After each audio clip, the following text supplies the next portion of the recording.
you have a right to know the law. Hello, my name is Ted Robinson, and I've been a criminal defense attorney in Nassau County, Long Island, New York for more than 40 years.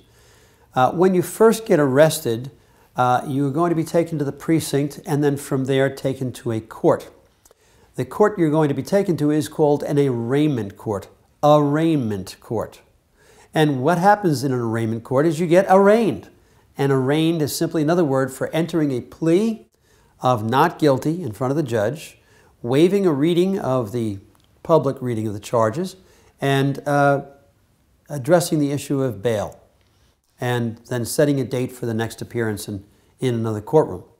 That's all arraignment really is.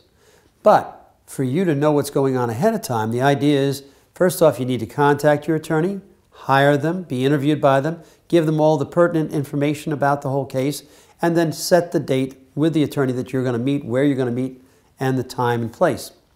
Now, you also want to bring your relatives or friends with you, at least a couple of relatives if you can, to stand at the back bar of the court showing their support for you.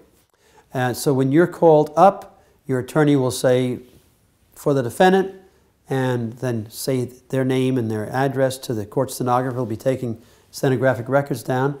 And then the people, the district attorney, will say some words and say, this person, John Smith, is charged with petty larceny, and it was $500 stolen, and we're asking for bail in the amount of $1,000.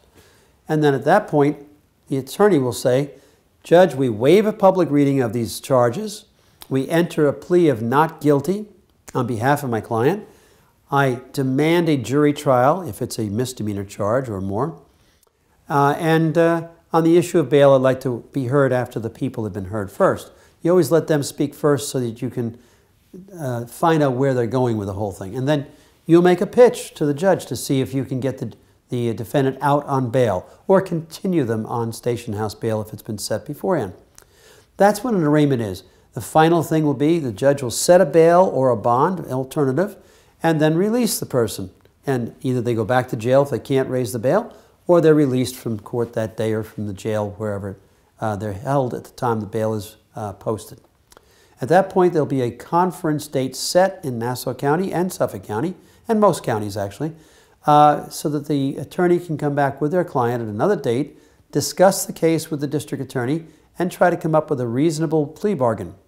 And you'll be given that date by your attorney when you leave court, but you should always listen for it as the judge is saying the next date at the completion of the proceedings. That's what an arraignment court's all about, and that's what an arraignment's about. I hope that helps. Thanks.